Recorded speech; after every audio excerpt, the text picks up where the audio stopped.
Hello everyone, welcome back to my channel. ಇತ್ತೀಚಿನ ದಿನಗಳಲ್ಲಿ ತುಂಬಾ ಜನರು ಟೀ, ಕಾಫಿ ಮತ್ತು ಪಾನ್ ಈ ರೀತಿಯಾದಂತಹ ತುಂಬಾ ವಸ್ತುಗಳನ್ನ ತೆಗೆದುಕೊಳ್ಳುವುದರಿಂದ ದಿನದಿಂದ ದಿನಕ್ಕೆ ಹಲ್ಲುಗಳು ತುಂಬಾ ಹಳದಿಯಾಗುತ್ತಾ ಬರುತ್ತವೆ.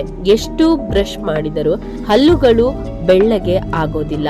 ಮುಖ್ಯವಾಗಿ ಈ ರೀತಿ ಆಗುವುದರಿಂದ ನಮ್ಮ ಹಲ್ಲುಗಳ ಜೊತೆಗೆ ಒಸಡುಗಳು ಕೂಡ ದಿನದಿಂದ ದಿನಕ್ಕೆ ಅನಾರೋಗ್ಯಕ್ಕೆ ಗುರಿಯಾಗುತ್ತವೆ.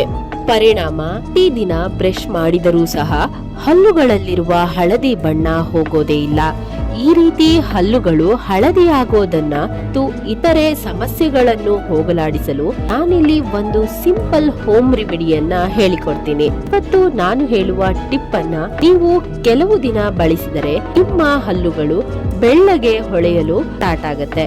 ಜೊತೆಗೆ ಹಲ್ಲಲ್ಲಿ ಇರುವಂತಹ ಅನೇಕ ಸಮಸ್ಯೆಗಳು ಏನೇ ಇದ್ದರೂ ಕೂಡ ತೆಗೆದು ಹಾಕುತ್ತೆ. ಮತ್ತೆ ಇದನ್ನ ಹೇಗೆ ಮಾಡ್ಕೊಳ್ಳೋದು, ಯಾವ ರೀತಿ ಇದನ್ನ ಬಳಸೋದು ಅನ್ನೋದನ್ನ ತಿಳಿಯಬೇಕಾದರೆ ಈ ವಿಡಿಯೋನ ಸ್ಕಿಪ್ ಮಾಡದೆ ಲಾಸ್ಟ್ ವರ್ಗೂ ನೋಡಿ. ಮತ್ತೆ ನೀವು ಸಹ ಈ ರೀತಿ ವಿಡಿಯೋಗೆ ವೇಟ್ ಮಾಡ್ತಿದ್ರಿ ಅಂದ್ರೆ ಪ್ಲೀಸ್ ಒಂದು ಲೈಕ್ ಕೊಡಿ.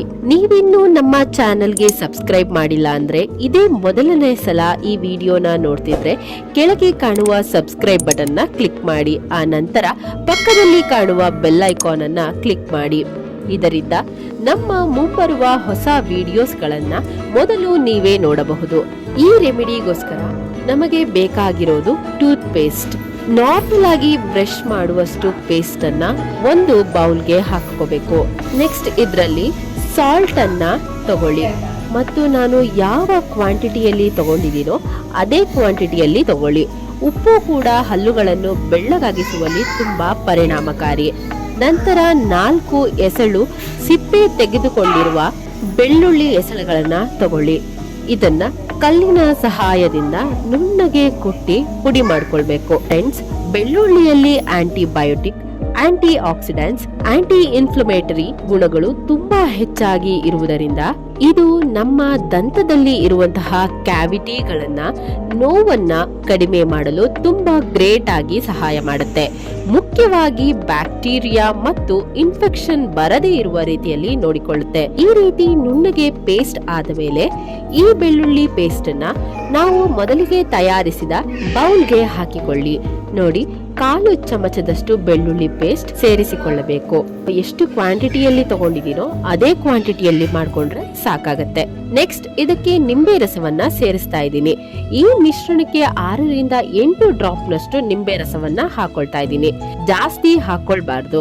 ನಿಂಬೆ ರಸ ಹಲ್ಲುಗಳಲ್ಲಿನ ಕ್ಯಾವಿಟಿಯನ್ನ ನಿವಾರಿಸುವುದು ಮಾತ್ರವಲ್ಲದೆ ಕರೆಕಟ್ಟಿದ ಹಲ್ಲುಗಳನ್ನ ಬೆಳ್ಳಗಾಗಿಸಲು ಸಹಾಯವನ್ನ ಮಾಡುತ್ತೆ. ಈ ಎಲ್ಲಾ ಪದಾರ್ಥಗಳನ್ನು ಚೆನ್ನಾಗಿ ಮಿಕ್ಸ್ ಮಾಡ್ಕೋಬೇಕು. ನಂತರ ನಿಮ್ಮದು ಏನಾದರೂ ಸೆನ್ಸಿಟಿವ್ ಹಲ್ಲಾಗಿದ್ರೆ ನಿಂಬೆ ರಸವನ್ನ ಸೇರಿಸುವುದು ಬೇಡ. ಅದರ ಬದಲು ಸ್ವಲ್ಪ ನೀರನ್ನ ಕೂಡ ನೀವು ಹಾಕೊಳ್ಬಹುದು. ಆ ಕ್ವಾಂಟಿಟಿ ಕೂಡ ಸ್ವಲ್ಪ ಪ್ರಮಾಣದಲ್ಲಿ ಇದ್ರೆ ಸರಿ ಹೋಗುತ್ತೆ. ಮತ್ತೆ ಕೊನೆಯದಾಗಿ ಇದಕ್ಕೆ 1 ಚಿಟಿಕೆ ಅರಿಶಿಣವನ್ನ ಹಾಕೊಳ್ತಾ ಇದ್ದೀನಿ. ನೋಡಿ, ಇಷ್ಟು ಕ್ವಾಂಟಿಟಿಯಲ್ಲಿ ಸೇರಿಸಿಕೊಳ್ಳಿ. ಮನೆಯಲ್ಲಿ ನೀವು ಬಳಸುವ ಅರಿಶಿಣವನ್ನೇ ಬಳಸಿ. ಅರಿಶಿಣದಲ್ಲಿ ಆಂಟಿ ಬ್ಯಾಕ್ಟೀರಿಯಲ್ ಲಕ್ಷಣಗಳು ಹೆಚ್ಚಾಗಿ ಇರುತ್ತದೆ. ಇದು ದಂತ ಸಮಸ್ಯೆಗಳಿಗೆ ಒಂದು ಆಯುರ್ವೇದಿಕ್ ರೆಮಿಡಿ ಅಂತಾನೆ ಹೇಳಬಹುದು. ಮುಖ್ಯವಾಗಿ ಅರಿಶಿಣ ಅನ್ನುವುದು ಹಲ್ಲು ನೋವನ್ನ ಕಡಿಮೆ ಮಾಡಲು ಹಾಗೂ ಹಲ್ಲುಗಳ ಮೇಲಿನ ಹಳದಿ ಬಣ್ಣವನ್ನ ಹೋಗಲಾಡಿಸಲು ತುಂಬಾನೇ ಸಹಾಯ ಮಾಡುತ್ತೆ. ಯಾಕಂದ್ರೆ ಇದರಲ್ಲಿ ಇರುವಂತಹ ಆಂಟಿ ಬ್ಯಾಕ್ಟೀರಿಯಲ್, ಆಂಟಿ ಇನ್ಫ್ಲಮೇಟರಿ ಗುಣಗಳು ಕ್ಯಾವಿಟಿಯನ್ನು ನಿವಾರಿಸುವುದರಲ್ಲಿ ತುಂಬಾನೇ ಸಹಾಯ ಮಾಡ್ತವೆ. ಈ ರೀತಿ ಅರಿಶಿಣ ಮಿಕ್ಸ್ ಆದ ಮೇಲೆ ನಮ್ಮ ಪೇಸ್ಟ್ ರೆಡಿಯಾಗಿದೆ.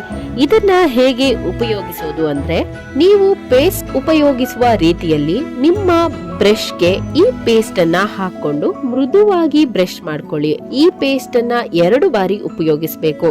ಅಂದರೆ ವಾರದಲ್ಲಿ 2 ಬಾರಿ ಮಾತ್ರ ಉಪಯೋಗಿಸಬೇಕು. ಅದಕ್ಕಿಂತ ಹೆಚ್ಚಾಗಿ ಉಪಯೋಗಿಸಬಾರದು.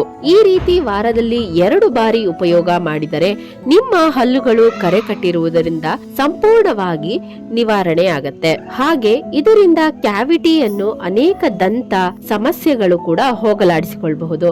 ಈ ವಿಡಿಯೋ ನಿಮ್ಗೆ ಇಷ್ಟ ಆಗಿದ್ರೆ ಲೈಕ್ ಮಾಡಿ, ನಿಮ್ಮ ಫ್ರೆಂಡ್ಸ್ ಮತ್ತು ಫ್ಯಾಮಿಲಿ ಮೆಂಬರ್ಸ್ಗೆ ತಪ್ಪದೆ ಶೇರ್ ಮಾಡಿ. ಇನ್ನು ಇದೇ ರೀತಿಯಾದ ಇನ್ಫಾರ್ಮೇಶನ್ಸ್ ವಿಡಿಯೋಗಳಿಗೆ ನಮ್ಮ ಚಾನೆಲ್ಗೆ ಸಬ್ಸ್ಕ್ರೈಬ್ ಆಗಿ. Thank you.